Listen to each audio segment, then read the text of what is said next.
The Centresteer podcast is sponsored by Commonwealth Classics. This month's Centresteer podcast is sponsored by Commonwealth Classics. Commonwealth Classics is a direct importer of classic vehicles from Europe and South America and has a rotating collection of rare and unique vehicles in their showroom located in Virginia, just 45 minutes from Washington, D.C. Visit www.cwclassics.com to view their current inventory of classic vehicles. Thanks, Commonwealth Classics, for your continued support of the podcast.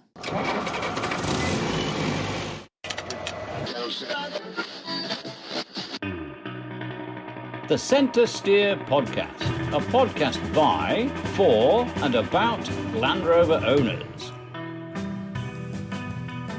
Welcome to the Centresteer podcast, podcast number 125 for August 2023. I'm your host, John Costage. Joining me around the virtual campfire is Harold and Dixon. Welcome. Hey, pleasure to be here. Morgan has some family obligations and will not be joining us this month, which is so happy birthday to his partner, Emily.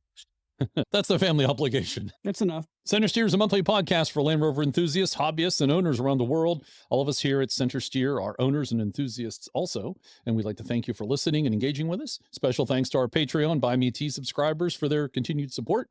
It means a lot, and we do appreciate each and every one of you. Our guest this month is Amy Lerner, one of the most decorated off-road rally racers on the planet, having competed at the Dakar Rally, Rebel Rally, the Baja 1000, and many others. Amy owns a 1997 Defender 90 NAS edition, originally intended to be an overlanding vehicle for her rally racing, but it's become a much more reliable daily driver that she enjoys greatly. She'll join us later on the show after the news. Last month, Caroline Pratt told us about her search for her father's NAS Defender 90 in hopes of having it in her wedding in September. Just this week, Caroline messaged us to say, "We found the name of the owner of my dad's old truck and sent him a letter. But, very excitingly, we have secured a Beluga Black 1995 Defender 90 for my wedding day. A guy from Charlotte is bringing it down and going to drive us. So the plan worked. I could not have been more excited or more grateful to have been able to go on your show." Thanks to everyone for helping out, so a connection with Caroline's father can be a presence on her wedding day. And congratulations to Caroline and her partner. And now turning to the North American Club calendar. If you go out to ANARC.club, there is a link to the club calendar, and you can see all the events that are going on in North America from all the member clubs that are part of ANARC. There's also a non-ANARC club calendar. As we get information, we being part of ANARC, will post to the club, the non-ANARC club calendar. And in fact, why don't we start out with that one? Because there's Land Rover recently announced that the Destination Defender event that's going to take place November 10th through the 12th of this year in Somerville, Texas. And it's supposed to be a weekend festival celebrating Defender lifestyle in Somerville, Texas. And there's all different activities happening, off-road, camping, glamping is actually in their announcement. Live music workshops, and it's all tailor-made for Defender enthusiasts. I don't think they've released anything about like registering or where exactly the location is, if I'm not mistaken. I've not heard any details on that one yet, beyond the date. Well, Somerville's not too big a place. And for ANARC club events, there are 3 of them right off the top of my head that are happening. If you go to the ANARC.club site, there's Ottawa Valley is having its birthday party. I think it's going to be the 40th one. Wait a minute, you think? 15th. Aren't you part of BLR? Shouldn't you know that? I know it is. It's the 40th birthday party in a club that's been around for about 50 years in some form or another. But it's the weekend of September 15th to 17th up in the Calabogie Highland areas to the west of Ottawa. So lots of trails and varying aggressiveness and so on. Hundreds of miles of trails, actually. And so on in that area. For the birthday party, do you have to register for that in advance? Yes, you did. And where would one do that? One would go to the ovlr.ca website, and there's a link there that brings you into the registration process. It's all on Everbright. For those that went to the Greek Peak event, same process, same type of website. Eventbrite, just to be clear. Yes. The next rally, which is a rather sad one to have to talk about, is the Virginia Club's Mid-Atlantic Rally, the MIDI. The reason I'm saying it's sad is that when registration opened at the beginning of August, it sold out in 5.5 hours. But I do understand that there will be a waiting list or two, depending on which club you're with.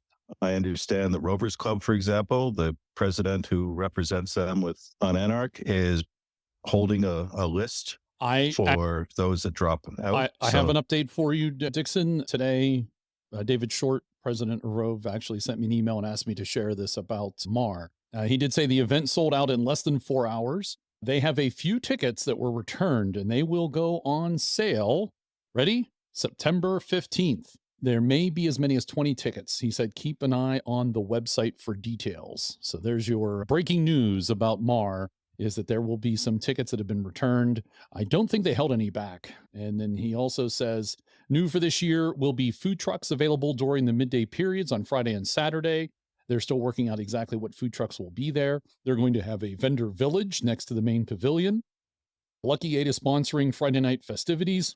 More on that to follow. Camping has been moved closer to the main pavilion. Camping will be in a field and also in a new cleaned forest grove for tent camping.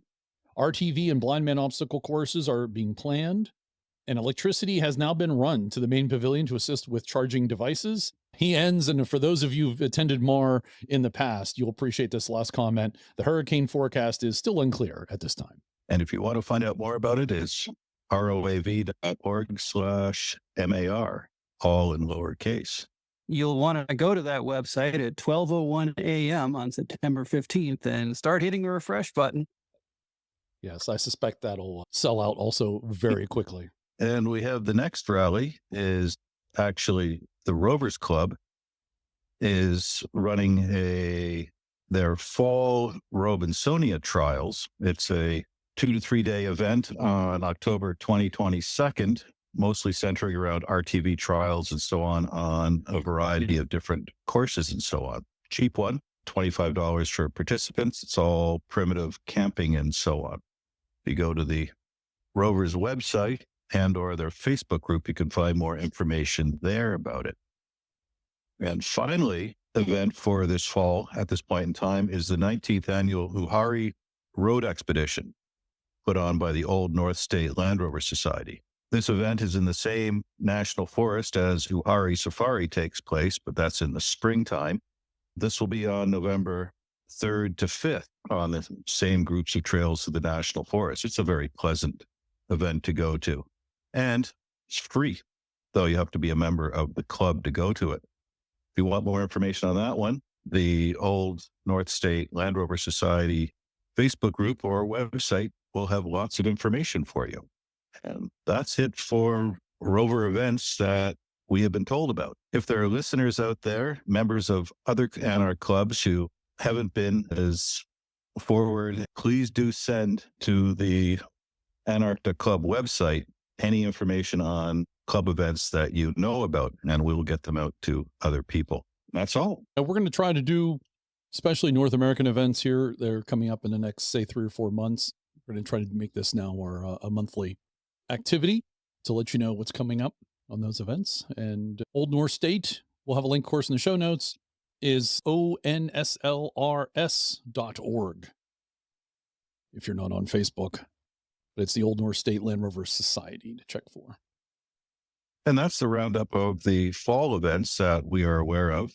If you're a member of a club that's not an ANARC member, do go and suggest to them that they look into joining ANARC and sharing with the benefits of the other clubs. And if you are and haven't heard about these, again, talk to your club supremos about the fact that maybe we should get going on some of these things. There is a PDF JPEG that is distributed via the ANARC group and website that is downloadable for anyone that's interested in seeing it, that has the basic information and links to where to go to find out about more of this stuff. And this is a monthly production from ANARC. You may now move on to the news. Jaguar Land Rover overcomes recent losses to make £435 million profit in first financial quarter. They announced that they made almost £500 million profit between April and January in their first financial quarter. The £435 million profit before tax figure is up nearly £1 billion on the first financial quarter of 2023, as well as £67 million increase on JLR's performance between January and March of this year. The British brand sold over 93,000 cars in the first 3 months up until June. That's a 30% increase from the previous year, with revenues up $6.9 billion, which is up 57% on the same period in 2022. So it does seem like they're getting a handle on chips and infrastructure. Talk about a roller coaster, though, in terms of profits and losses. They're just huge losses, huge profits.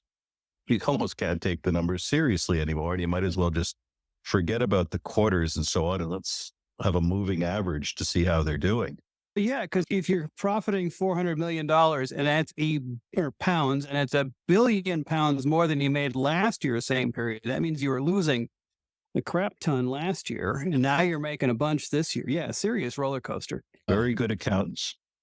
You imagine if Thierry had held on for another 3 months, maybe he'd still be CEO.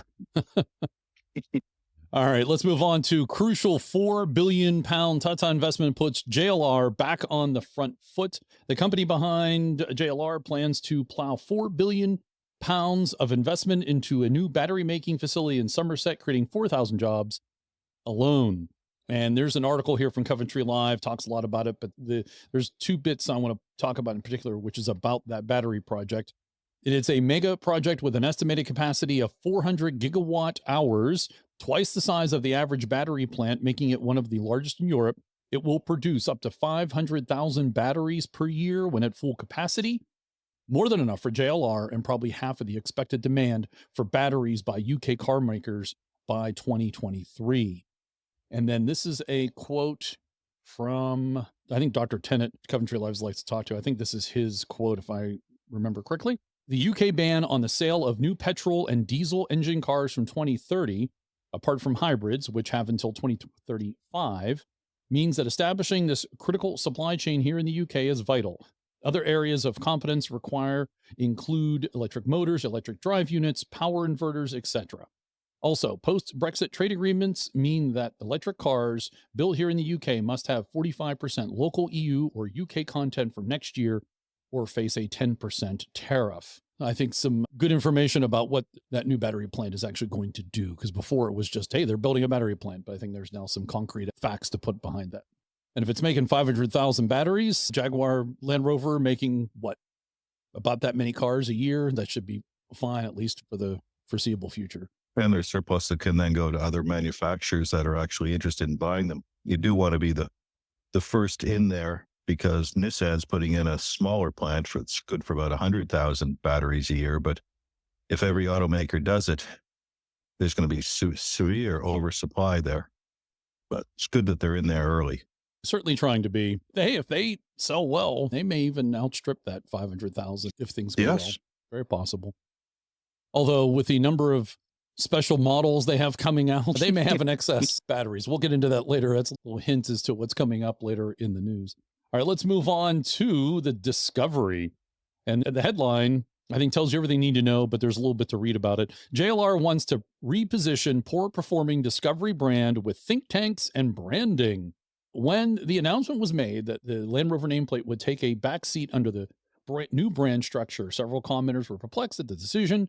And while Range Rover and Defender seem to have had enough equity with consumers, the Discovery lineup has been left wanting. At least such is the admission of JLR CEO Adrian Mardell, quote, "There's no hiding. Discovery isn't performing to the same level as the other two, Range Rover and Defender," unquote, he said, speaking to Autocar. And he goes on to say the Discovery is currently the lowest volume offering from the off-road maker, selling just under 12,000 units versus Defender's 75,000 units during the same 12-month period ending in March of 2023. Meanwhile, its smaller sibling, the Disco Sport, is the third worst performer, falling sharply from when it used to be Land Rover's best-selling model. And then this is another quote here from Mardell, quote, "The equity in Discovery is less today, and lots of people have lots of views of why that might be. They're interesting, but the only interesting if they're informative about what you do next. We need a dedicated think tank to do that. I'm a great believer in deep and meaningful thinking and giving people the time to do that." That's the end of the quote. Moving on, people have been moved, people as in workers for JLR or for Land Rover, have been moved from the Defender house to the Discovery house in an effort to create a design and business model that's going to be successful, Mardell said. That's within 12 months. The future Discovery will be outlined, and he's hopeful that the preliminary plans will be ready in Q1 of 2024. And a last line I want to read here. "It can be argued that the new Defender seemingly does the job that the Discovery did, but in a more stylish package." Sounds like they need to go and have Jerry go over there and save the brand. I think that's why they're having trouble now, is because he saved it before. Oh, fie. Couldn't be. I think that last line, which was, and that was a Car Scoops line, that it can be argued that the new Defender seemingly does the job that the Discovery did, but in a more stylish package.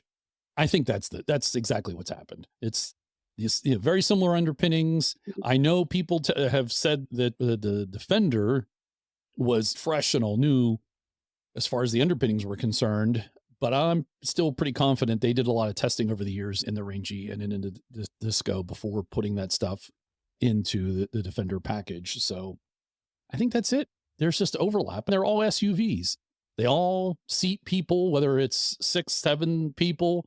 They all are, they're lifted off the ground, and One could argue that the new Defender is the best-selling Discovery ever made. Many have made that point. So if you want to save the Discovery brand, just rename the Defender the Disco 6. Or it might be time, we've said this before, it might be time for it to be sunset. So let's move on to Land Rover turbo failure lawsuit continues in court. A Land Rover turbo failure lawsuit will continue as a federal judge here in the U.S. ruled certain claims can move forward in court. The class action lawsuit alleges that JLR knew the turbochargers would fail, but failed to warn consumers. The class action was filed to cover the Land Rovers that had 2-liter 4-cylinder gasoline engines, and that would be the Range Rover Evoque from 12 to 17, the Disco Sport from 15 to 17, and the LR2 from 13 to 15. The plaintiffs contend that Land Rover, quote, chose to use a turbocharger assembly that was inappropriate, less expensive, and utilized lighter, inferior, and less durable materials, unquote. According to the plaintiffs, a failed turbocharger can cause the vehicle to lose power and the ability to accelerate.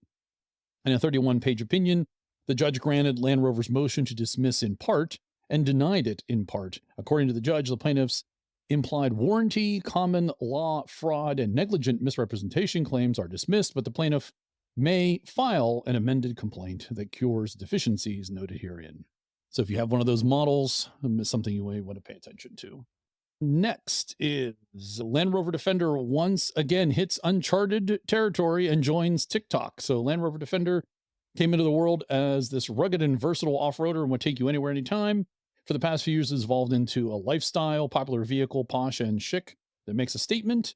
As a statement it makes on TikTok, as well as the model was now getting an account on one of the world's most popular social media platforms. The Defender is going to gain a round in terms of popularity in a segment willing to spend money to get a car. TikTok is available in over 150 markets worldwide. The platform is particularly popular with the under 24 users, with about 40% of them falling in the 18 to 24 age range. So joining TikTok is a clear statement that Land Rover is trying to attract younger clientele, and it comes down to engagement. The new Defender TikTok account launches in collaboration with British music artist and actor Kano.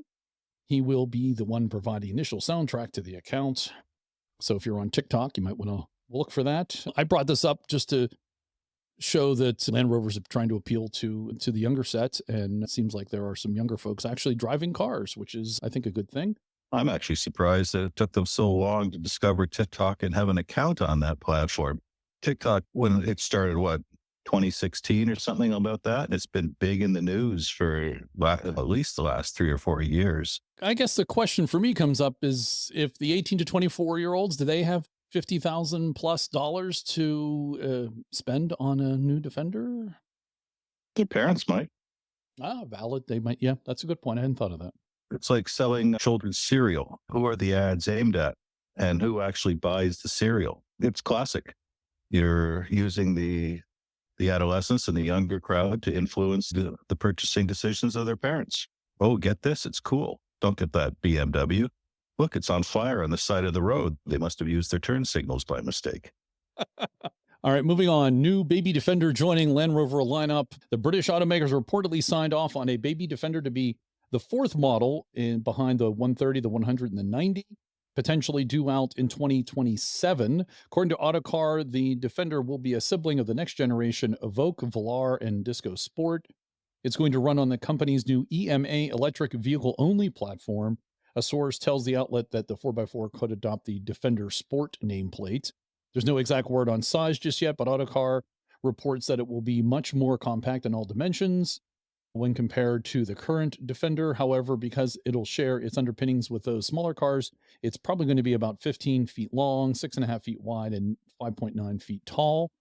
The current full-size Defender runs on the same D7 platform as a Disco, and there is promised electric variant that is reportedly due out in 2026. The current version uses the MLA architecture that the Range Rover uses. 15 feet by 6.5 is still quite large, considering an 80-inch is, 11 feet long by about 5 feet wide. Yeah. And no self-respecting Defender has ever been more than 5.5 feet wide. That's possibly coming, I'm sure, as we get closer to 2027. That's, what is it now, 4 years off? I guess it's not that long, but makes sense. Once again, what are you going to do with the Disco?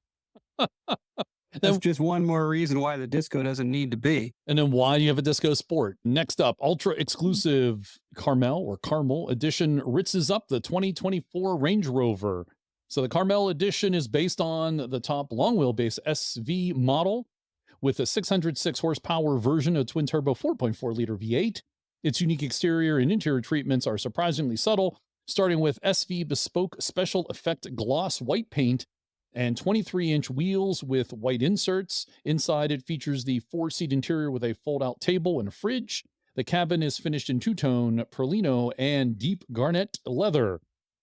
There's also a cream ash burr veneer and white ceramic trim, along with pearl oyster accents, embroidered cushions, and door sills, denoting the special edition as one of the 7.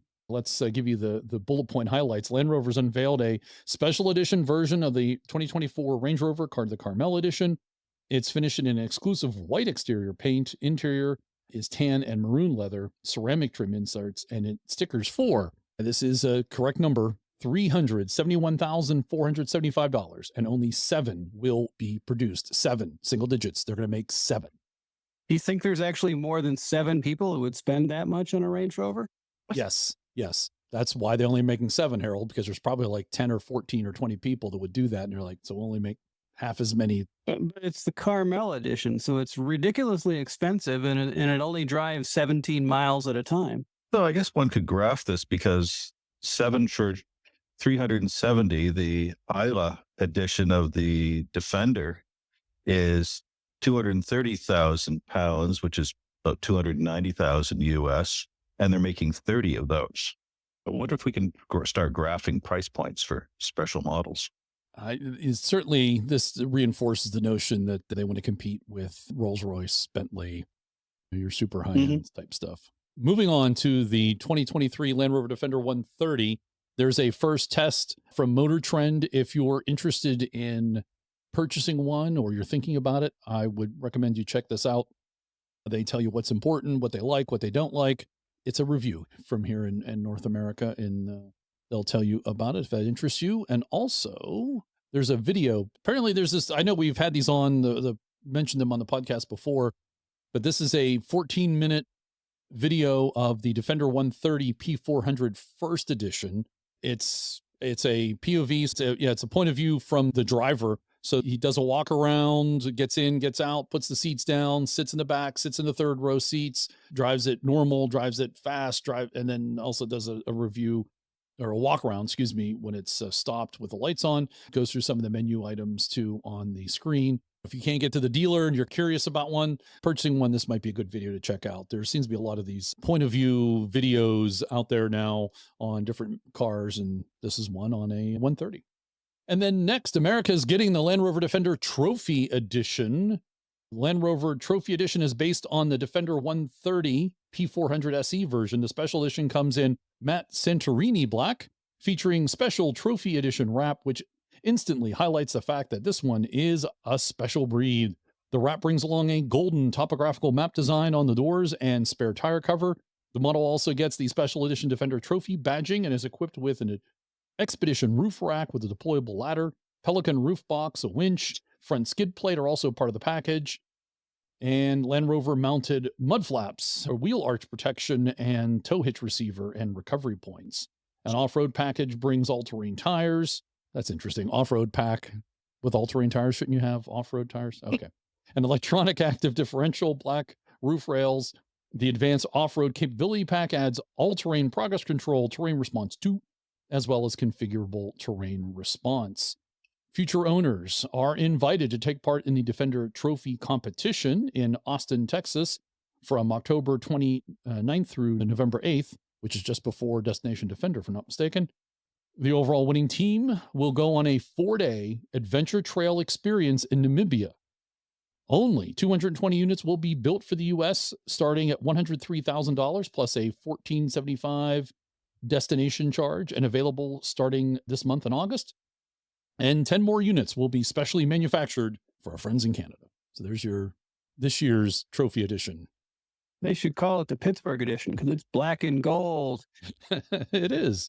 And it took me a moment to figure out that special decal. It's got half of a trophy cup and then a D after it. It took me a moment to figure out what that was, but that's looks like it's on the bonnet. Looks pretty good. It's all black. But why did they only do the topo just in the middle section on the two middle doors there?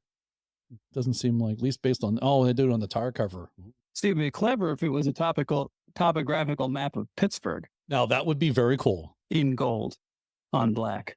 And this one I really like a lot. I think it looks sharp. This is the Land Rover Defender 90 Marine Blue Edition, and it's capped at 25 units, available only in Germany. Special version of the ever-popular Defender has been unveiled at the Kitesurf World Cup 2023 in Silt, Germany. The new model, dubbed the Defender 90 Marine Blue Edition, will be capped at just 25 units. Each of the models will be finished in the same marine blue paint that was used in classic Defenders. The gorgeous shade of blue is then contrasted with a white roof, a roof rack, and badge denoting it is one of 25. Land Rover's also equipped the model with simple steel wheels with a white finish. The Defender 90 Marine Blue Edition will be sold exclusively with the D250 powertrain.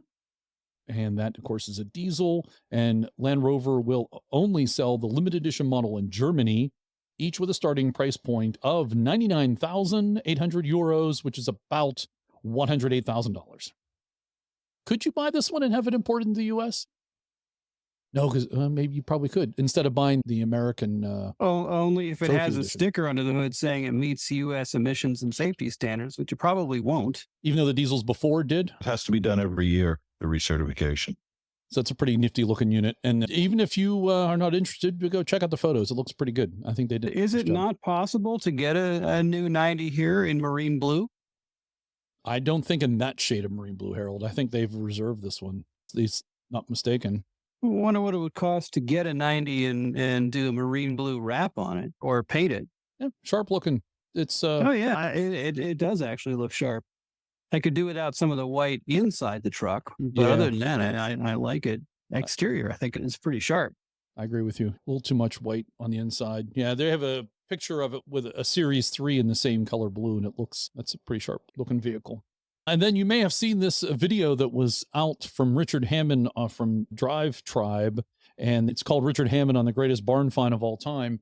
It's 14 minutes, and they found the first production Land Rover, which was JUE 477, and had it brought back to life, put back on the road, and then it went with, was it Ratcliffe, the guy that owns Enos, the Enos Grenadier Company?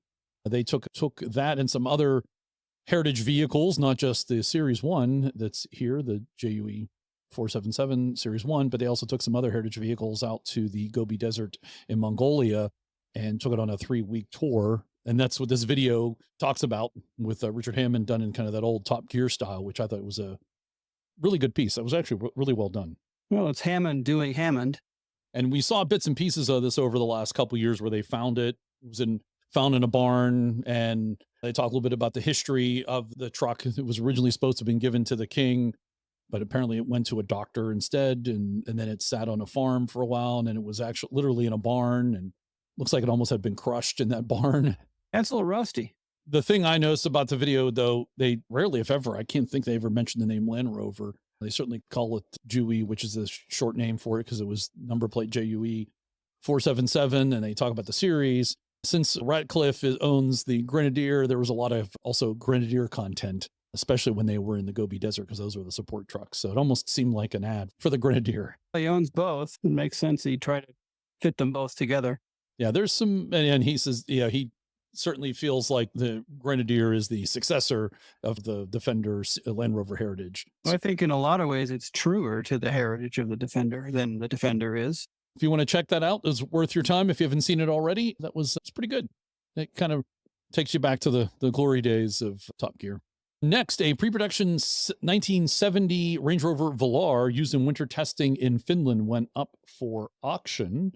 And this one is the most historically significant early Range Rover that they've seen come up for sale in recent memory. It's one of the few pre-production Range Rovers that were badged Velar as a decoy to get them registered without alerting the press about them or the competition. The vehicle chassis is number 31, was used for winter testing in Finland, and as such, it's fitted with 2 heaters. Interestingly, it also helped do the cold weather testing for the new ABS grille for the unreleased Series 3. Ensuring it could withstand extremely low temperatures without cracking. That's the plastic breakfast. And so that Range E is being offered for sale for the first time, and it will be at the Silverstone auction. When we're recording this, it was yesterday, August 26th, and the guide price was 80,000 to 90,000 pounds, which is about $102 to $115,000. And I checked on that auction, and Silverstone, by the way, has been renamed to Iconic Auctioneers. I don't think it's sold because it has a buy it now price for 92,000 pounds. So I get the impression that lot number 699 did not sell. So it's still available. Next, another celebrity who's a Land Rover fan, Jason Momoa. He was recently, I think, on the set for one of the Fast and Furious movies. Honestly, I don't pay attention to those too much. But there's a really cool 6-minute video from the Fast and Family channel. Momoa is known as a Land Rover owner and enthusiast. On at least one occasion, he has arrived on the set of Fast X or Fast 10 with 2 personally owned Land Rovers, a 48 Series 1 short wheelbase and a 69 long wheelbase Doormobile. And I like this quote from him. They are not fast and furious. They are slow and curious. I just like the stuff. It was worth the article just for that. They're slow and curious. The actor's personal collection of vehicles said to have included at least 2 classic Land Rovers, a current Range Rover, a flurry of Harley Davidsons, a pink Cadillac named Bernadette. Go ahead and check that video out. It's pretty cool because he has a Doormobile. He deploys the Doormobile, puts up the top and puts the seats down so you can see all that and see how all that works. In case you were wondering how much room is inside a Doormobile, he stands up in the Doormobile, and he's not a small man. And if you're not sure what a Doormobile is, it's another opportunity for you to see what a Doormobile is. If you don't know what a Doormobile is, what's wrong with you? But they're fans of the Carawagon, which is probably an even more obscure camping version of the Land Rover. Did the Carawagons make it in North America? I think they're all not generally for sale, I don't believe, Doormobile nor Carawagon, but they certainly have been imported here. There's certainly more Doormobiles in North America than there are Carawagons, but there are probably at least half a dozen Carawagons in North America running around. Carawagon was used by the British military as well. It was in 2 variants. Actually, a commander's vehicle roofs and sides just arrived in Eastern Ontario earlier this week for one that's being resurrected. And if you're finding yourself in the UK or you're in the UK on October 8th, they're having a Land Rover Day at the Amberley Museum. They're going to celebrate Land Rover's 75 years with a car show of Land Rovers, and you can pre-register to take your vehicle there, or if you're visiting, you can go visit and check out that show. It's in West Sussex, and that's the Amberley Museum. And on the Land Rover Wave, or the Landy Wave, I only bring this up because there's a story about this, which I'll read. It's amusing, but it's also to let people know there is a Land Rover wave. I know here in America, the Jeeps folks wave at each other and Volkswagen folks will sometimes wave at each other. And I have Jeep folks that wave at me in my Defender, which is fine. I wave back. Yeah, maybe if you're new to the brand or new to the mark and didn't know that there was a Land Rover wave, there is. And this, I've never heard this story. I don't know if it's true or not, but here, there's a video that goes along with it. So we're going to play this. It's only about a minute, and this should tell you supposedly will tell us the story of the beginning of the wave. Land Rover people, not in this area, there's so many Land Rovers here, it's just considered like a tractor form there. But a lot of people just wave at each other when they pass each other by. There's a story behind that. Not just because, oh, it's hard, how are you? Going back to the early days where you had Series B, during the build of Series 3, even then, if you did the options catalogs, the heater was an optional extra. So there was no blower on the windscreen. Okay. So cold mornings, damp mornings, you basically had white spots, the mist on the inside of the windscreen. And one day you get two Land Rovers pass each other in the lane and you're wiping the windscreen off. And that's how the Land Rover wave started, allegedly. So I know that the audio there was pretty poor because there was a stream apparently in the background. So I'll read you the text they have here. The Landy wave is rumored to have originated between two farmers who passed each other in the English countryside during the days when Land Rovers were not yet equipped with heating to demist windshields. The story goes that the two men drove past each other whilst both tried to clear their windshields in a waving motion. The result of this interaction grew to become the international signal for Defender owners, whereby they say, hello, and I feel your pain. I don't know. It seems apocryphal, but hey, it's a cool little story. It makes some sense. You're waving your hand in a very slow motion. Although at that point, you really, probably as you're driving your Defender or your series truck, you really should keep your hands on the steering wheel. I like how the article says that it could also mean that I hope you have your toolkit or just remember your fire extinguisher. There is a Land Rover wave. Whether that actually was from the farmers passing each other or not, I don't know. I suspect it's probably just been picked up from two folks in the same vehicles recognizing each other. My takeaway is that to do the wave properly, you have to have a towel in your hand. And thus we bring together Hitchhiker's Guide to the Galaxy and Land Rovers.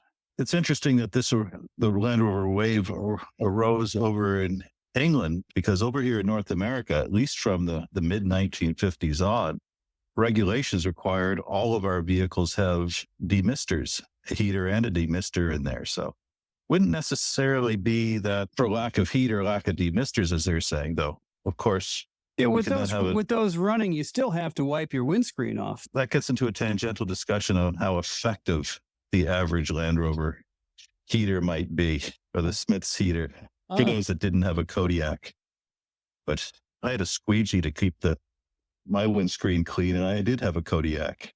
I have to wipe the windscreen sometimes in my Defender because it just doesn't clear it up fast enough or well enough. And I also have a little hand squeegee. And you have a heated windscreen.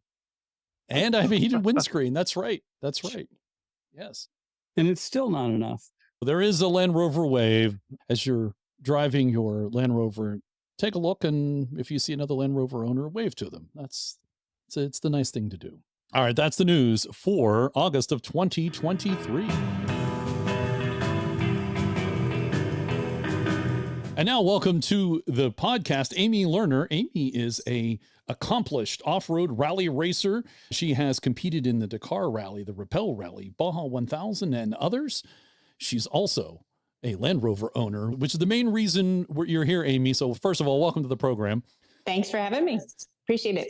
Absolutely. It's great to talk with you. We're going to talk first about your rally cred, and then we'll talk about your Land Rover, because I think the rally cred's pretty cool. How did you get into rally racing to begin with? Maybe we should start there. So I have been doing rallies for, it's about 15 years now. And I started because of a newspaper article that I read about this event that was taking place in Morocco. And it was an all-women's orientation rally, and you would get in your car and you would hand in all of your electronics. So you had no cell phone. If your car had a GPS, it was taped over, and you set off with paper maps from the 60s and a ruler and a compass, and you had to find your way from checkpoint to checkpoint across the wilderness of southern Morocco in the shortest possible distance. And it just sounded like fun, and off we went.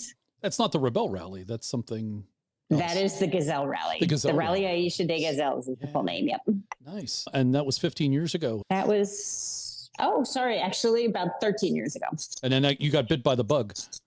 Yes, I rather did. Yeah, it was a lot of fun. We didn't do super the first year, but I had never driven off-road prior to that event. I grew up around cars. My dad was an antique car collector, and I was always, from as soon as I could lift my little arms and hold onto the steering wheel, I was out there pretending to drive while he was cranking the Model Ts, and just always loved cars, always loved the idea of racing. And when this came up, it just seemed like a way to put all of that together. And I learned how to drive off-road. And as you said, I got hooked. What did you drive in that first rally? I drove a Hummer. It was an H3. I don't remember what year, but it was supposed to have been fully prepped. And I think the dealer in Paris who rented it to us just grabbed a random key from the board in the back of all the used cars he had and pulled it out and said, there you go. Because we did end up having some mechanical issues along the way. Fully prepped sometimes means they wipe the windscreen off for you. I don't know if we even got that. Isn't H3 was just a Toyota, Chevy Blazer. Chevy Tahoe. I think it was a Tahoe, wasn't it? Yeah. Yeah. Wow. Okay. Then what did you do after that? So then I realized that if I wanted to go back to the Gazelle Rally, which I did, because the format was really interesting. The terrain was incredible. And the fact that you decide whether you're going to go in a straight line from point A to point B, which means going over the obstacles and over the bad terrain, or you go around it based on your driving skills, what your vehicle can handle. That was really exciting for me. But I wanted to go back with a car that I knew that could handle it. And the first thing I did was buy a Land Rover. Ooh, there we go. It was nice, my segue. Well done. Well done. Keep the Land Rover people interested. Which was a 97 NAS Defender, which is super, super capable. But I got in it and I drove it and I loved it. But it unfortunately reminded me a little bit too much of the 1950 Dodge pickup truck I learned to drive on when I was like 10 years old. Reminds me more of the Model Ts your dad worked on when you were a little kid. Which is super appealing in its own way, but for a 9-day event where you're driving for 12, 14 hours a day across all kinds of terrain, I wanted something that was a little more modern. So I was able to get to some folks at American Expedition Vehicles who build really great aftermarket kits and things for these Jeeps. And I went the second time in a 2012 Wrangler, and we ended up coming in 8th out of 120 entrants. Excellent. So it worked out. It was a good choice. Yeah. Not bad. And you're not doing this alone. You have a partner, I assume. Nope. You have a co-driver or a navigator, whatever you want to call it. And they are the person who is sitting there with their face in the map the whole time and watching the compass and telling you, okay, you see that mountain on the right with the point that looks like a chimney. You're going to head straight for that. That's our heading. And this is where you need to go. So they are just as important, or if not more important than the driver in an event like that. It's their job to not get you lost. Exactly. Yeah, they never get to see any of the terrain because their head's down the whole time. Yeah. Hey, did you see those camels? Or, oh, look at that baby donkey. Nope. What? Oh, nope, I didn't see that. It's not on the map. They didn't see it. Nope. So you're the driver then, primarily on these rallies. Yes, I did compete at the Rebelle Rally as the navigator. Oh, okay. Which was an interesting thing. I had an opportunity to go with Shelby Hall, who is the granddaughter of Rod Hall, who was the subject of my documentary film called One More Win. And she was trying to get some more experience in different types of events. And she and I become great friends during the filming of the movie. And I was really excited to have a chance to do the Rebelle Rally, also its first year. And it was the first event of its kind in the United States. So it was really cool to be a part of that. I cannot say that I was the best co-pilot, but I think we still ended up fourth or fifth. I don't remember which one. So not too shabby. No, but that's impressive. That's impressive. Have you competed every year in the Rebel Rally? No, that was my only time. Okay. We've had Emily, who started the whole thing. She's been on the program, and we've also had a couple other contestants have come on. So it's nice to have another. And it sounds like you were with the inaugural event. So that's very cool. Yeah, a lot of incredible women who have done that rally. What vehicle did you drive in? Was that the Jeep still? That was also a Jeep, not my Jeep. It was a different Wrangler. Got the driver's vehicle, I assume. Yes. Yep. So you've done the Gazelle now twice. Have you done it any other time than those two? I've actually competed at the Gazelle Rally 4 times. 4 times. Cool. Yep. Could you tell us a little more about the Gazelle and how it functions and operates? Because we don't get to hear from too many people who have competed in the Gazelle. I'm curious. Yeah, it's a fascinating event. It was started, I want to say, somewhere between 30 and 35 years ago. I don't know exactly what year they're up to, but I know I was there for the 25th, which was in 2015. So probably I could do some math and actually say 32. Right. There we go. And it is, like I mentioned, it is a navigation rally. So speed is not considered. And if you go fast, you will break your car. And you are not following a path. You are not following a track. You are not on a road. It is really, truly off-roading, as opposed to some of the things that you encounter in the U.S., where you've got BLM restrictions and a different set of rules about where you're allowed to drive. In a lot of the Gazelle Rally, you just can drive wherever you think you should go to get from the checkpoint to the next checkpoint. Is it a timed event, or is it? It is not timed. There are some time constraints, because if it takes you too long to find the first checkpoint of the day, at some point it will close and you're going to be too late. So you have to, if you start at 6 o'clock in the morning, you have until a certain time at night, which could be 8 o'clock at night, when they close the last checkpoint.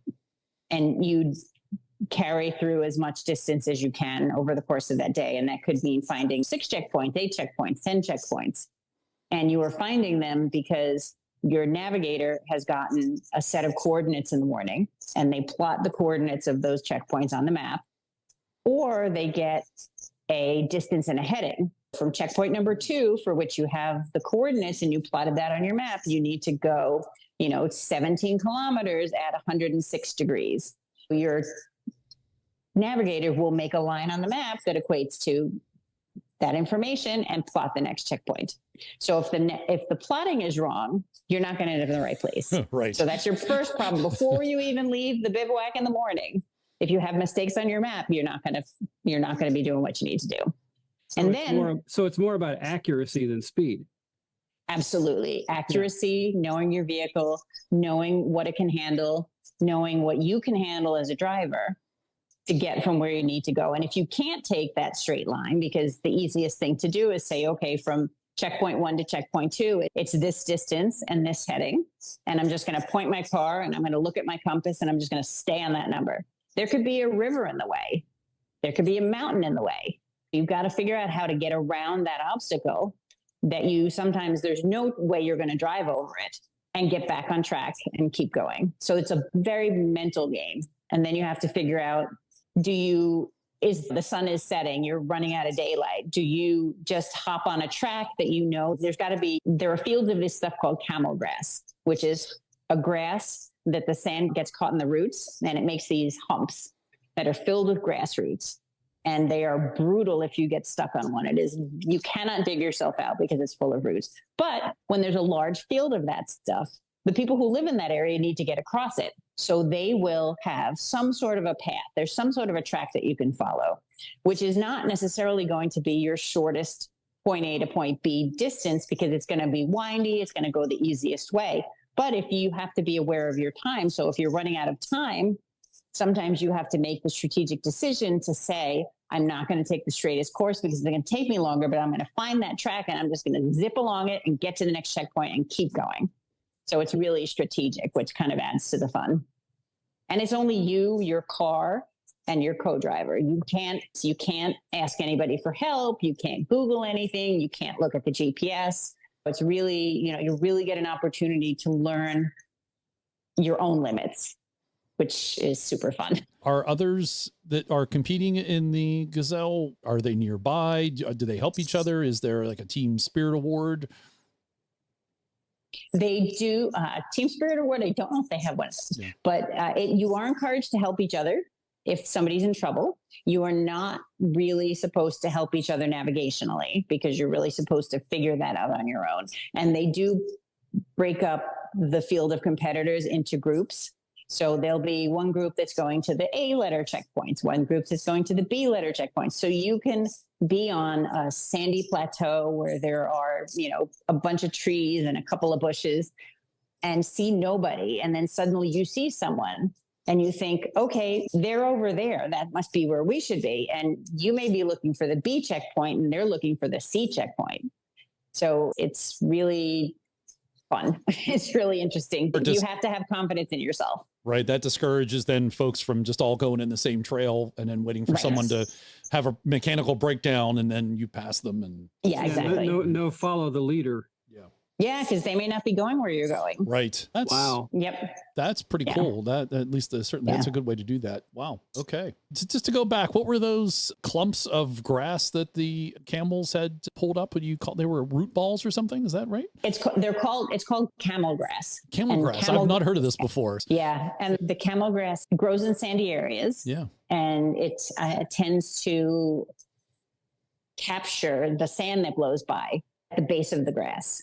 So you can have a cone-shaped mound of grass that's 3 feet tall, and the bottom 2 feet of it look like a little sand hill.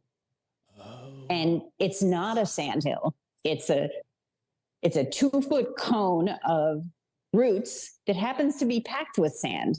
If it was a sand hill and you got stuck in it, you'd get out your shovel and you dig it away, you'd remove the sand, and you go. You can't do that on camel grass because it's all roots. And the roots are strong. You can't, unless you happen to pack a machete, you are not getting out of that anytime soon if you get stuck on camel grass. There's a lot of techniques and tricks to get yourself off of a hump of camel grass, but you really don't. It will take you hours. You do not want to be there. So word to the wise, if you're going to be bombing around the desert, pack a machete. There you go. Yes. I don't know how that would go on the airlines, but Well, in your check baggage, it's probably fine. Maybe in the check baggage, yes, or Moroccan customs when you arrive. Yeah. Yeah. You're only allowed to take 3 inches on even then, I don't think you can take a 3-inch knife. Yeah. You can't take that anymore. So that's interesting because, so probably the root ball then just gets sucked up into the tires and doesn't provide any traction for the tires then to get any purchase to get you out. Okay. Interesting. Yeah. And usually what happens is you'll be high centered on it.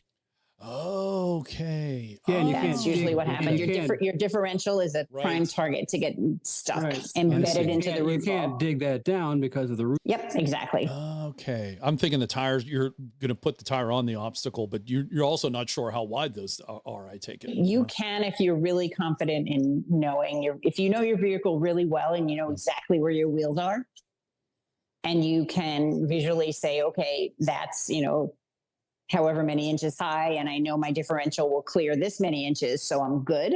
If you're going to go over it, or sometimes they're not spaced far enough apart that you can have one clear wheel and then just right up the edge of the other side, right over the edge of the other one with your opposite side tire because there's not enough space.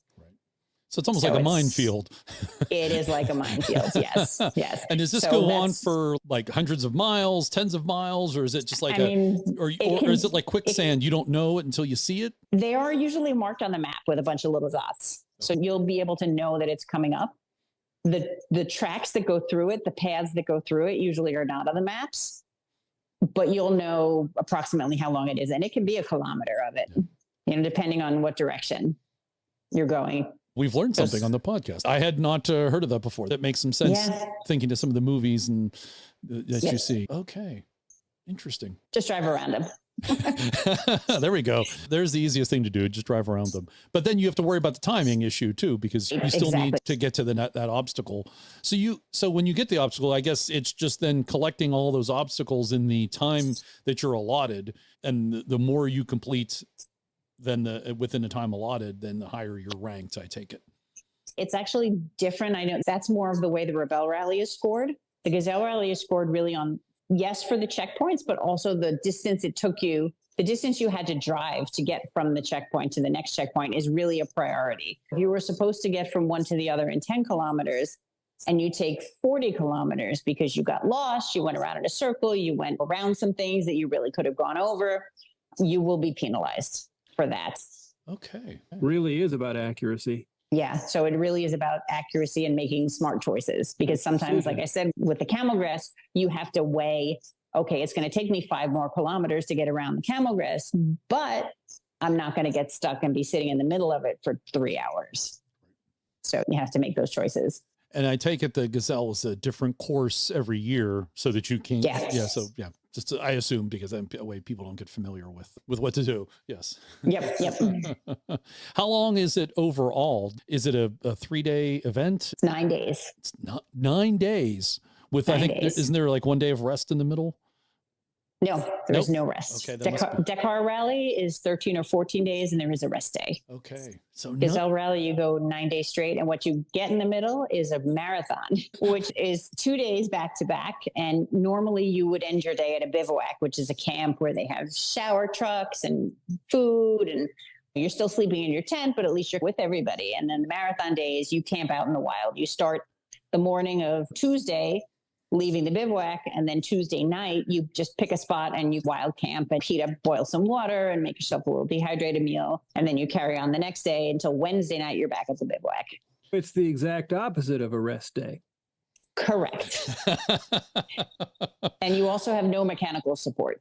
Then if you have a breakdown, then you got to do it on your own. And Right. Which normally you have to do anyway, but you can, if you come to the bivouac, you can get your car looked at at night.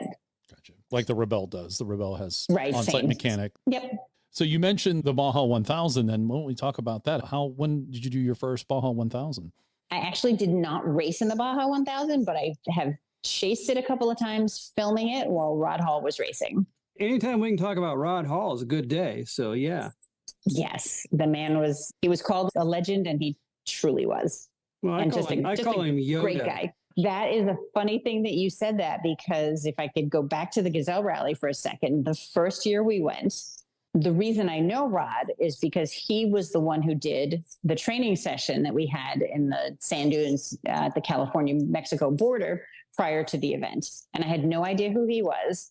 If you've met him, he was a super, super humble guy, very low key, very just jokey. And I was confused about if he even knew what he was talking about, because his way of teaching is you're driving and you encounter an obstacle and he'd just go, "What does Amy think we should do here?"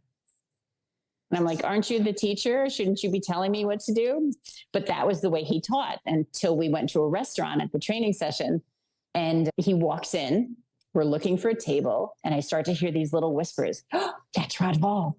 That's Rod Hall. That's Rod Hall." And I'm thinking, who the heck is this guy? And went home and looked him up and realized, okay, he is the guy. If you were going to learn how to drive off-road from anybody, you want it to be Rod Hall. And we became friends, et cetera. And that first Gazelle Rally, he went to Morocco, and we somehow managed to run into him at the base of Chebi, which is huge sand dunes. And I was terrified and having a panic attack, and ran into him. And he just gave me these calm words. I don't even remember exactly what he said, but I drove into those sand dunes envisioning that a little Rod Hall was sitting on my shoulder like Yoda, giving me advice and telling me, "Stay calm. You know how to do this." And use the force. We got across the dunes. He was, in fact, my Yoda. You created a documentary about Rod. Yes. How did that come about? I ran into Rod in 2015 at the Off-Road Motorsports Hall of Fame Awards dinner, and I hadn't seen him in a little bit. And we just were catching up, and he was talking about how he was going to be doing these events in the next year or two. And everything was leading up to 2017, when he was going to be racing his 50th consecutive Baja 1000. And that was a record that if he made it, no one would ever beat that record.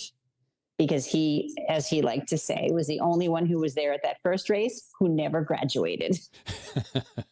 And I just went to my hotel that night, and all these ideas were whirling around in my head, and called Rod up the next morning and I said, I have this crazy idea. How about if I have an opportunity and you let me try to make a documentary about these events that you're doing leading up to your 50th Baja 1000?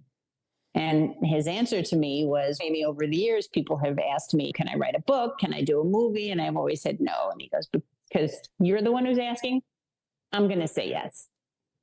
And I said, okay, hung up the phone, did a couple of cartwheels and spun around and then said, oh my God, I have to figure out how to make a documentary. It's a hell of an endorsement, but it's also a lot of responsibility at that point. A lot of pressure. Yes. But I was really fortunate and I was able to get some incredibly talented people on board to work on the film with me and hold my hand a little bit. And I'm really proud of what we produced. And it really told Rod's story and I feel honored his legacy. And that came out in last year in 2022. I know it's available on Amazon Video, Prime Video, whatever we call it. Yes. Yep. You can get it. It's called One More Win. Of course, we'll have a link to it in the show notes for those who may want to check that out. Yeah. I apologize for not watching it before we talked. Oh, it's okay. I'll try not to give you too many spoilers. So the Baja 1000, can you tell us about how that operates too, for those maybe not familiar? And I realize you haven't competed in it, but do you expect to compete in it? I don't know. It is a level of brutal that even though I have done some really intense events, including the Gazelle Rally and the Dakar Rally a couple of times, I don't know if it's something that I would do.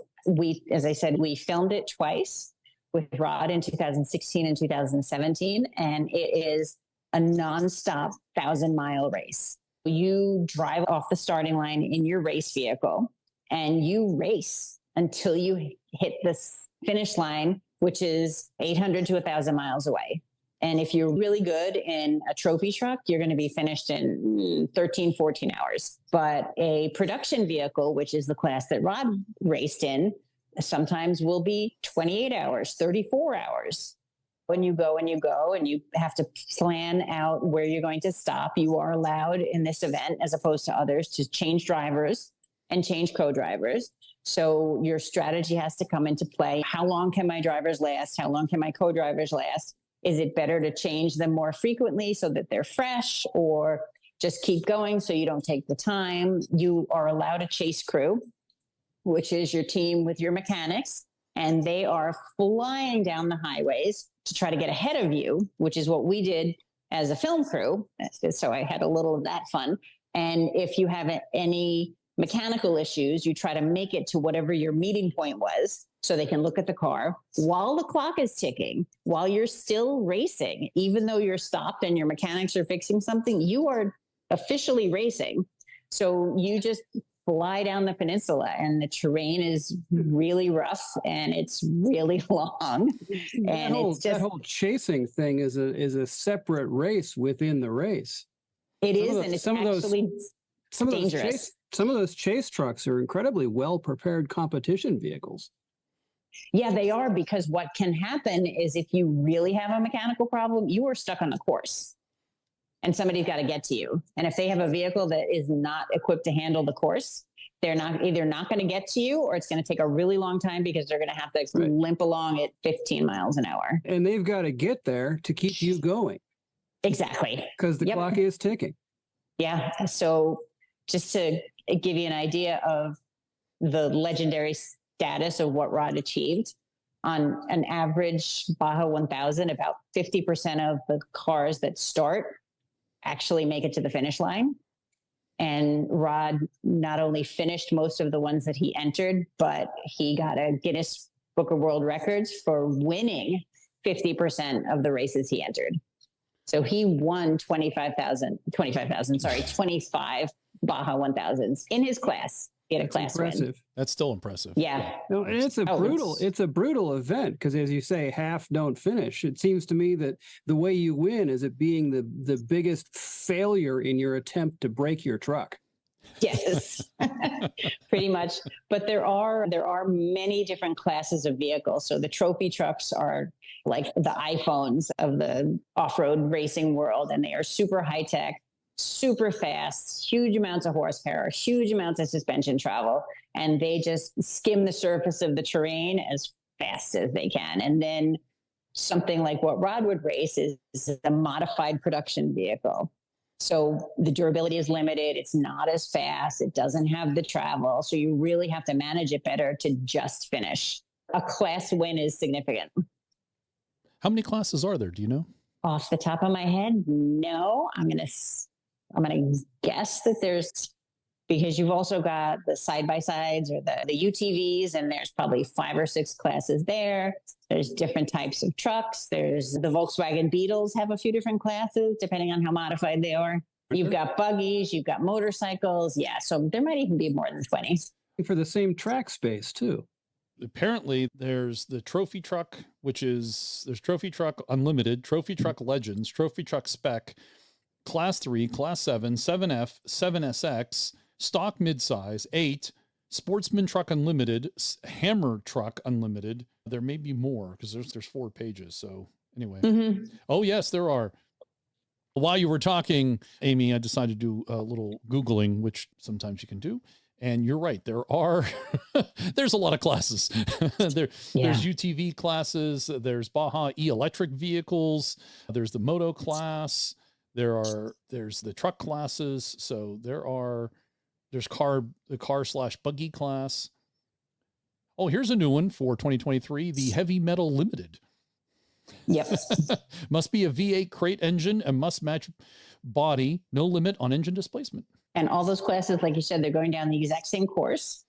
And the faster vehicles go first. So the trophy trucks go first with their huge tires and their high amount of speed. So if there are rocks, they have moved the rocks. If there's soft sand to cushion the track, they have kicked it out of the way. So by the time Rod Hall or some of the slower classes go, the track is really in bad shape. So it is a brutal event. So that's the penalty for driving the slower class. Yeah. Yep. You have to deal with the terrain. So you might compete in time. Maybe. I can understand the reservation there. That sounds like it'd be brutal on the body. It's a tough one. It's a tough one. Yep. Yeah. But you have competed in the Dakar, correct? Yes, in the Dakar Classic. How did that happen? How did that occur? And how did you do in that? So I like to joke that was a moment of pandemic madness because they announced the event in June, I think it was, of 2021. And sometime at the beginning of August, I was reading about it again and had, I guess, felt like I was cooped up for too long and thought, oh, that's really fun. And I remembered a gentleman that I knew who was from Portugal, who worked at the Gazelle Rally, who also worked at Dakar. And I thought, oh, let me reach out to Alberto and see if he knows anything about this classic thing. And maybe somebody's got a car to rent and maybe I can go. Mind you that the registration closed in 5 weeks from that point. So he found a woman who would be available to act as a team manager, who spoke to some people she knew, and they found 3 vehicles. And actually, 2 of them were Land Rovers. But they were for rent for a huge amount of money. And the third was a 911 Porsche that was for sale, that was modified and had already competed in off-road rallies. And I thought, oh, it's a much better investment because I have had a good history of not wrecking my cars. I've never at that point not finished a rally and not really had any damage. So I thought, okay, if I buy the Porsche, I can take it, run it, and sell it. And it's the much more fiscally responsible way to do it. And you might actually increase its value by having the provenance of having competed with it. Yes. Yep. We managed to pull a team together, went to Saudi Arabia, competed in the Dakar Classic, which is actually set up as a regularity rally, which is time controls. So you are supposed to go a certain average speed over a certain distance. And they run it in stages, and you will have speed changes during a stage. So you can start out at 2 kilometers at 50, and then a half a kilometer at 60, and then 3 kilometers at 30, and it just changes the whole time. It is also accuracy, but it is accuracy for time, not accuracy for distance, which was a whole new ball game for me. So we went that first year and finished with no problems. I think we ended up like 14th out of 25 that first year and had a tremendous amount of fun in the Porsche, which was covered with the classic Rothmans livery. So if you know anything about the history of the Porsches, I will say, shocked, because I originally wanted to change the wrap of the car to something different because I thought it would be cooler than the Rothmans, not really fully realizing how much that car just made everybody dream about this great adventure. So you destroy the value of the car to rip that off there. Yeah, I joked at the time that I felt like I was driving in Beyonce because there was an endless flow of people that would come by in the bivouac to take a picture and take a selfie with the car and ask questions about the car. I'm American. I had no idea. And it's a 4-wheel drive Porsche, to be clear. No, it was built as a tribute. So it was a 2-wheel drive. The cars that competed were 4-wheel drives, but this one was built as a tribute to those cars. Obviously, those original vehicles, I think one sold for $5 million not too years ago. So that would not be, I would not have raced that one. So it was a 2-wheel drive, which was also a different skill set than what I was used to, because I am a 4x4. I'm a 4-wheel driver. That was what I had always done. So we got stuck not more than a few times, stuck in the sand. Right. But now you have that skill for when you break a front drive shaft. Exactly. But like with the Gazelle Rally, I really enjoyed the challenge of it and wanted to come back and learn and improve. So we went back in 2023, and ended up winning a stage. Excellent. So the first time you competed, how did you do? We ended up 15th there were only 25 competitors. The second year there were 130. And you came in quite a change. We ended up 30th overall because I ran out of gas one day. No. Yeah.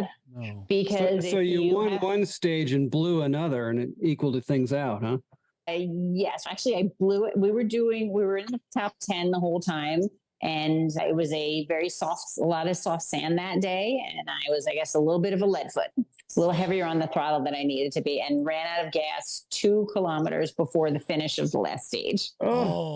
Which for this, it's really about the clock. So the clock is ticking. So that kind of blew it, and had a rough night at the bivouac, and woke up the next morning and looked at my co-driver, and I said, you know what? We can still accomplish some things. We're out of the running for the podium overall, but let's see what we can do today. And we both just really were focused and on it and precise, and we ended up winning that stage. So I got that to be proud of. We didn't end up on an overall podium. So you won the stage as a comeback from blowing the one the day before. Yes. That's what we did. Yeah. Nice. Yeah. Redemption. Yes. That was our redemption arc. It was a 48-hour redemption arc. I see a documentary in the future. Yeah. Do you still have the Porsche? No, I sold it a couple of years ago because it's hard to drive. It is a lot of work, and it's a lot of fun because it's so powerful that you really can drive it a lot more capably off-road than you would expect. And it was extremely well built, and we took really good care of it, and it was a lot of fun, but it was time for something else. Certainly can't run to the store in it. No, particularly since it lived in Europe. It was stayed at the shop. I stayed at our mechanics in Belgium. Those are the 3 big rallies that people know about that you either competed in or participated in some capacity. Are there other rallies that you've done that maybe you like to highlight 1 or 2 or 3 or all of them that maybe stand out to you? The other one that people would know that we've done is the Mid 400, which is the main story of Fear and Loathing in Las Vegas. And it's run south of Las Vegas in some of the worst terrain I've ever experienced, but it's also one of the most fun events because it is a 1-day race. So it's really short and sweet, and you're just out there at high adrenaline the entire time. So it's a lot of fun, and it's Las Vegas. So Las Vegas is a fun place. What vehicle did you compete in that? I've competed in that twice, actually, and one time in a UTV, a side-by-side, whatever you want to call it, a Polaris, which we just leaned into its golf cartedness. And during the vehicle parade in Las Vegas, we put a couple of golf bags in the back and wore golf outfits. There you go. Had a lot of fun. Those are fun, super fun to race in. And it's just like little carts and you're just bouncing off everything. So and then color match the helmet to the golf outfits? we matched the golf outfits to the vehicle, if that counts. Yeah, that counts. Yeah. When we raced, you have a full race suit and fireproof everything. Yeah. So it was just for the parade, which is silly. But that was actually the second time. And the first time, I was really honored to have an opportunity to race again with Shelby Hall in Rod Hall's Baja 1000 winning Bronco. Oh, wow. Oh, that's his that's 1968 really cool. Bronco, which was super cool. That is cool. Yeah. But a certain amount of pressure cool to not break that. Oh my gosh. Yes. An incredible amount of pressure that here's my historic vehicle. Don't die. Don't break it. Yeah. Here, take this museum piece and go beat the crap out of it. Have fun. Yeah. But we ended up coming in third. Oh, excellent. Oh, good for you. So really fun. Yeah. Yep. And Rod would always joke that it had the suspension of a wheelbarrow, and I would have to agree. Other events stand out to you? Other rallies? I've done some other smaller events, but those are probably the ones that people would know. Right. So have you competed in any rallies in a Land Rover? I have not. I'm not going to make it to Dakar this year, but I am trying to put some things together for next year in a Land Rover. There have been several that have competed and done pretty well. And I know that it is a capable vehicle. And if it's well prepped, it will be a great choice because you're not ever going at super high speed, but you are going at reasonable speeds over some really difficult terrain on occasion. So you want something that's going to get you where you need to go and keep the pace you need. Is this the RallyClassics Africa? This would be, I'm planning this to go back for the Dakar, potentially for 2025. 2025. And what Land Rover do you have in mind? I don't actually know yet. I have a couple of different teams that have built some cars in Europe that I've started discussions with. You guys have any suggestions? I would love to hear it. It needs to be pre-2000. Legacy Defender. Yeah. That's. And you could be late 90s, you're into the TD5 era, and you can turn those way up and make some good power out of them. Yep. And you probably wouldn't run out of gas. You might run out of diesel, but you won't run out of gas. Well, diesel, sorry. That's what fuel. You wouldn't run out of fuel. That's an excellent question. Certainly the Defender comes immediately to mind. As they say, all Land Rovers are supposed to be capable, right? Yep.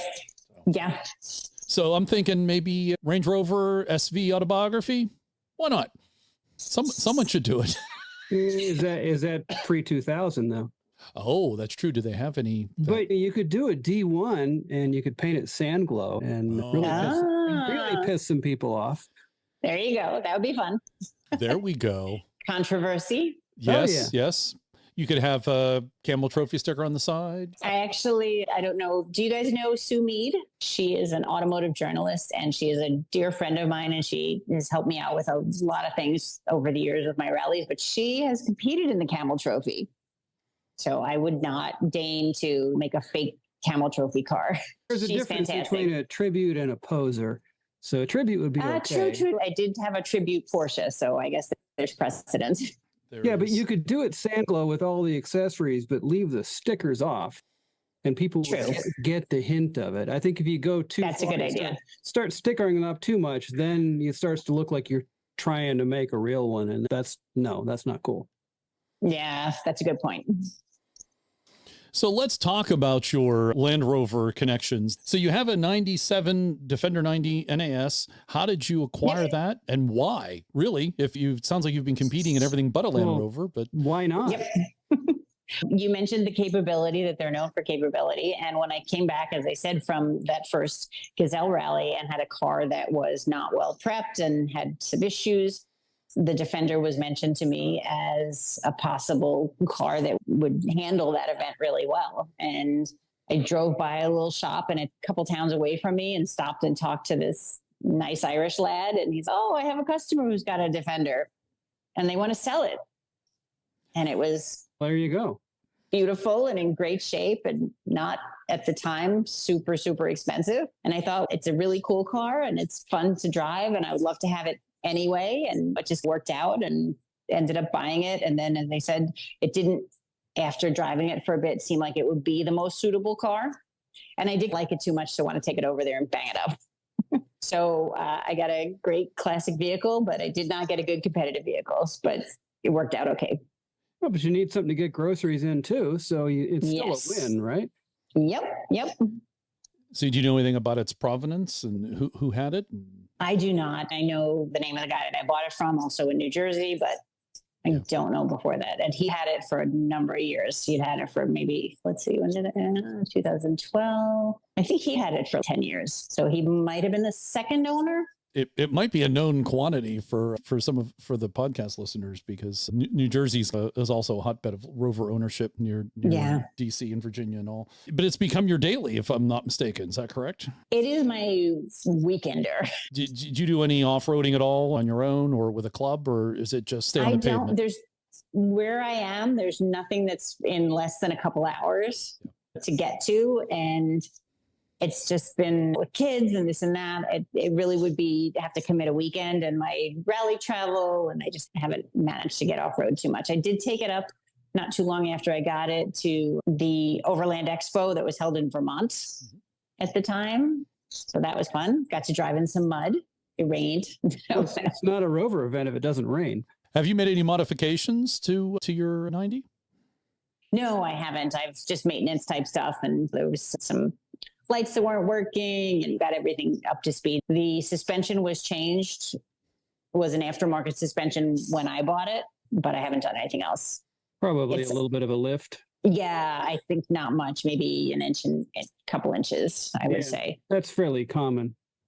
Yep. In fact, it's really hard to find a 90 that's not had some lift to it. But there wasn't anything else done prior to my ownership either. And like I mentioned, growing up with a dad with antique cars, if it was original, you didn't touch it, which is not how everybody thinks these days, but that's what I had ingrained. That also shows the capability of it coming stock and off the showroom floor. You've not had to do any modifications. Admittedly, it's your weekender now. That's right. And it doesn't really get in the dirt much, but I try to drive over a curb now and again. Just because you can. Yes. Exactly. That's actually one of the problems with that car. You get in it and you just want to drive over things. I do anyway. That's why it's fun in winter. When you go to the store, you can be the guy parking on top of that big pile of snow that the plow pushed up. I may or may not have actually already done that. Yeah. Yeah, I think everyone may or may not have actually done that at some point. That's right. We've all done it. We've all done it. And if you say you haven't done it, you're a liar. You're a liar. Yes. Yeah. We've all done it at one point or another. So what is your daily then, if it's not the 90? I don't know why I'm embarrassed to admit this, but I have a Hummer EV. Oh, cool. That's it. Oh, that's one of the brand new ones. Yeah, I've had it for a year now. Okay. I guess I got it. Okay. Yeah. Cool. You like it? There's a lot that I like about it. There's a lot that's just ridiculous. Can you elaborate on what's ridiculous? It's super big. It's very wide. It's very long. It doesn't drive a Hummer unless it's wider than it should be. No, that is true. That's what I'm saying. The ridiculousness is it's just so oversized, but it does not drive like it. It's got here's another ridiculous. It's got an incredible amount of power.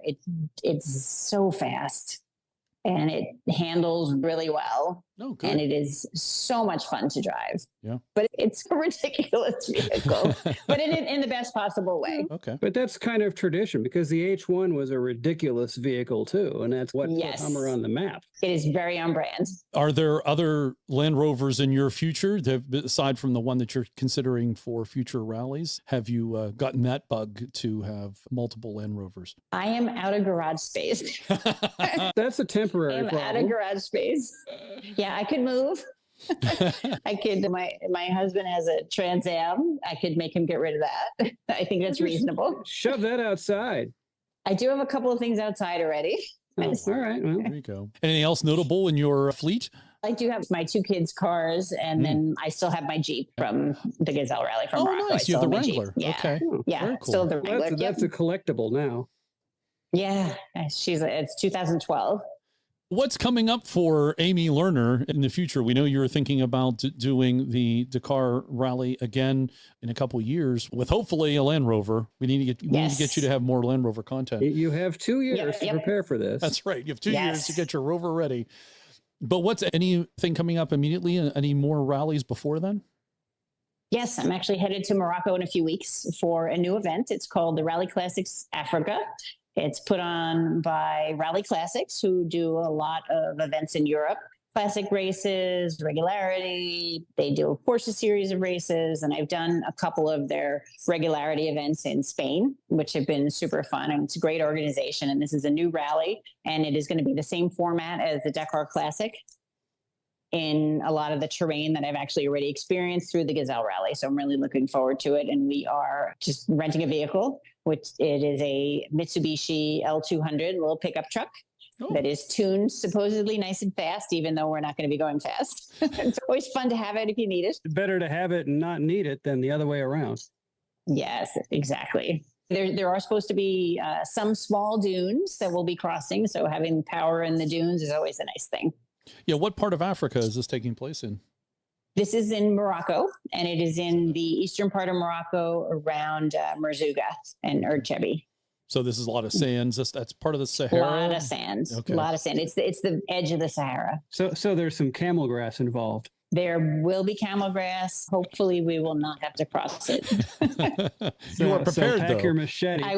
Yes, I will be avoiding it. Yes. Maybe a leaf spring with a sharpened edge could be used as a machete. Ah, good idea. Just subtly sharpen a couple of them, pop them back in. And it gives a new meaning to brush bar. You could put knives, like a giant machete bar. Do you know how many people are competing in the this RallyClassics Africa? They have, I think, 27 teams. Okay. 28. Yeah. Is this an all-female, or is this open to anyone? Nope. Last time I looked, I was actually the only female driver. Oh, nice. Oh, good. Well, yeah, and it is geared towards classic cars, but it is open to any vehicle. Okay. Just has to be a certain age? No, they are. If you have a classic vehicle, you're eligible to win the overall title for the rally. If you're you can compete in a modern vehicle. So if you want to learn the format or brush up on your skills, but you don't want to worry about your classic car, you can just take a modern 4x4 and compete.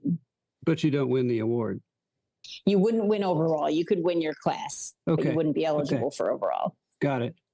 Yep. How long is the event? Days or miles or both? This one is 5 days. I think it's about 1,500 kilometers. So 900 miles. Gotcha. Excellent. Good luck to you. In that, we'd like to hear hopefully what the results are. And it's looking at the website. So it's the 16th. It begins on the 16th and runs until the 21st of September. Yes. And I guess I take it on that website, which we'll have a link to in the show notes. You can track what's happening. Yes. Okay. Yep. They'll have tracking on there. And what would we look for you on there? Do you know offhand? We are team number 20. Team 20. All right. So go Team 20.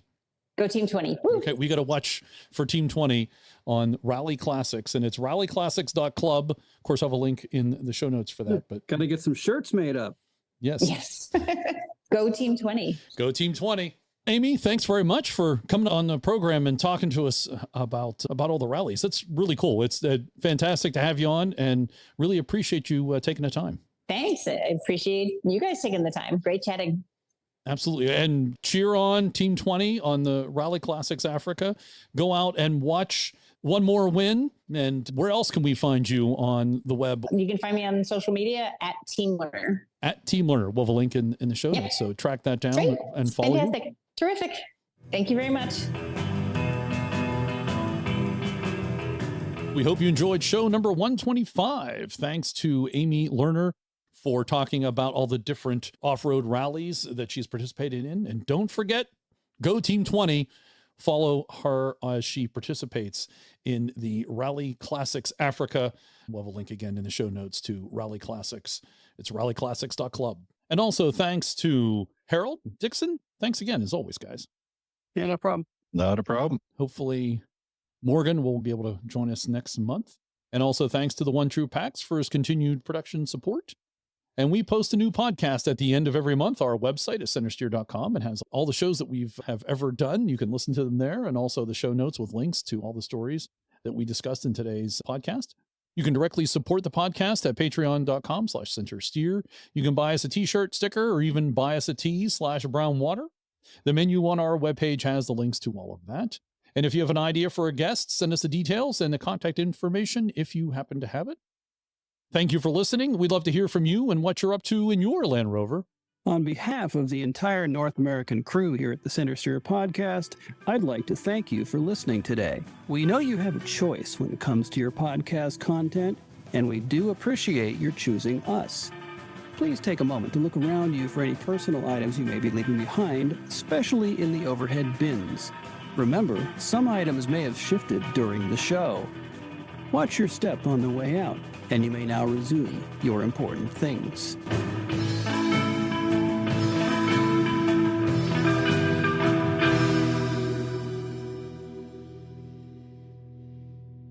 They are not fast and furious. They are slow and curious.